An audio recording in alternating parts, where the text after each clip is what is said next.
पिछले भाग में हमने देखा था राहुल जिस फ्लैट में रहता है वहां रात 3 बजे अजीब घटनाएं शुरू हो जाती हैं। दरवाजा खुद खुलता है और कोई उसे अंदर से बुलाता है। लेकिन असली सवाल ये था, ये कोई कौन है? आज कहानी और गहराई में जाएगी। राहुल को अब धीरे धीरे महसूस होने लगा था, यह फ्लैट सिर्फ एक घर नहीं है, यह एक बंद किया हुआ राज है। मकान मालिक ने जो बात कही थी, 3 बजे के बाद जो आता है वो इंसान नहीं होता, अब वो सच लगने लगा था। इस बिल्डिंग में पहले एक लड़की रहती थी, उसका नाम था मीरा। वो यहाँ पढ़ाई करने आई थी, लेकिन कुछ दिनों बाद ही उसके साथ अजीब घटनाएं होने लगी। दरवाजा अपने आप खुलता, किसी की परछाई दिखाई देती और 3 AM पर किसी की फुसफुसाहट, लेकिन कोई उसकी बात नहीं मानता था। एक रात, समय रात के 3 बजे, मीरा की नींद खुलती है।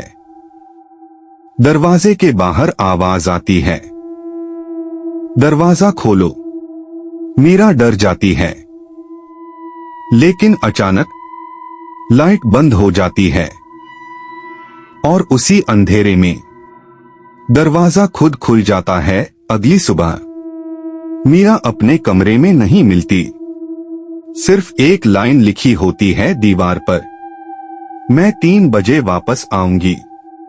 और तभी से वह कभी वापस नहीं आई। अब वही कमरा राहुल को मिला है, फ्लैट नंबर 304, और हर रात 3 बजे कुछ वापस आता है। अब कहानी और डरावनी हो जाती है।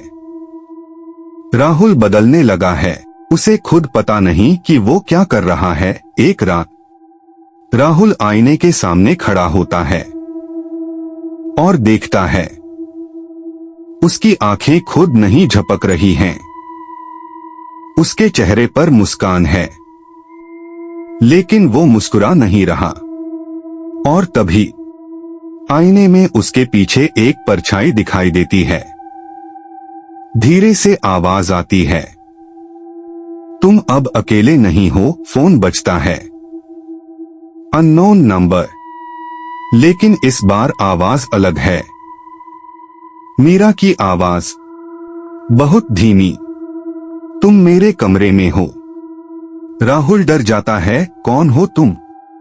उत्तर आता है, मैं कभी गई ही नहीं थी।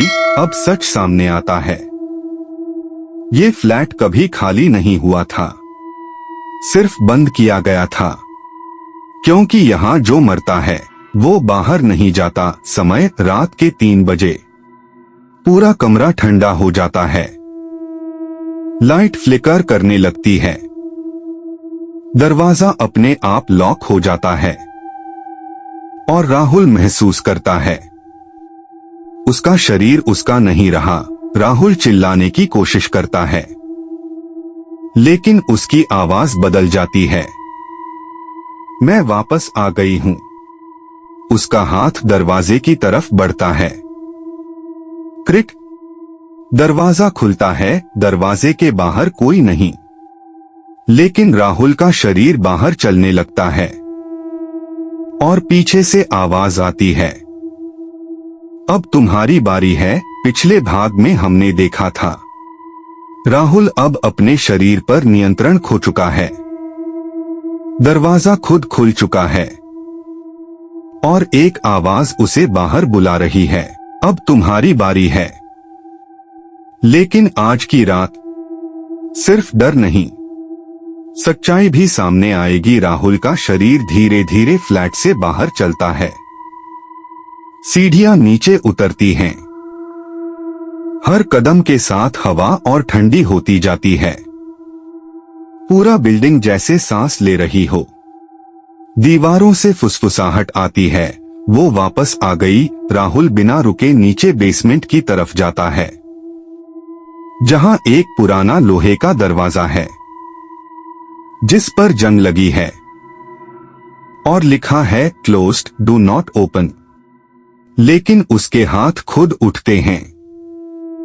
क्रिक, दरवाजा खुल जाता है। अंदर पूरा अंधेरा है, लेकिन धीरे धीरे लाइट्स फ्लिकर होती हैं और जो दिखता है वो एक पुराना कमरा नहीं है, बल्कि एक सील किया हुआ कमरा है जहां दीवारों पर नाम लिखे हैं। बहुत सारे नाम, एक दीवार पर बड़ा सा निशान, मीरा केस फाइल, और नीचे लिखा है subject never died only contained. Rahul कांप उठता है।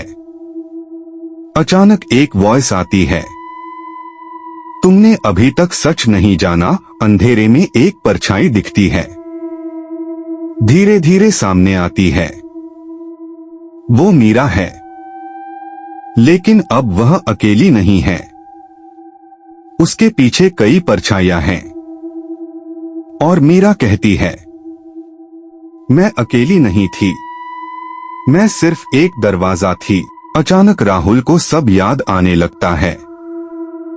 ये पहला साइकिल नहीं है।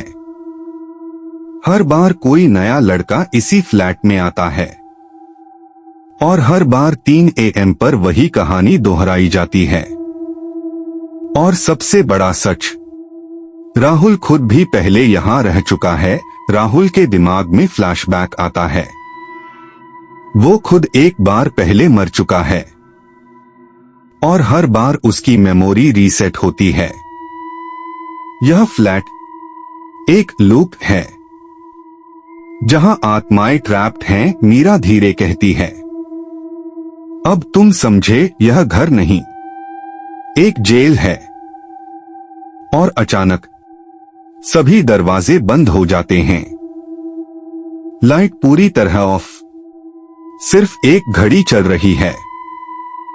3 AM राहुल चिल्लाता है, मुझे बाहर निकालो, लेकिन आवाज एको होकर वापस आती है, तुम पहले भी यही बोले थे। मीरा मुस्कुराती है, अब तुम भी अंदर रहोगे हमेशा। कैमरा POV स्लोली फेड होता है। बस एक आवाज सुनाई देती है, 3 AM रीसेट कंप्लीट। और फिर सन्नाटा।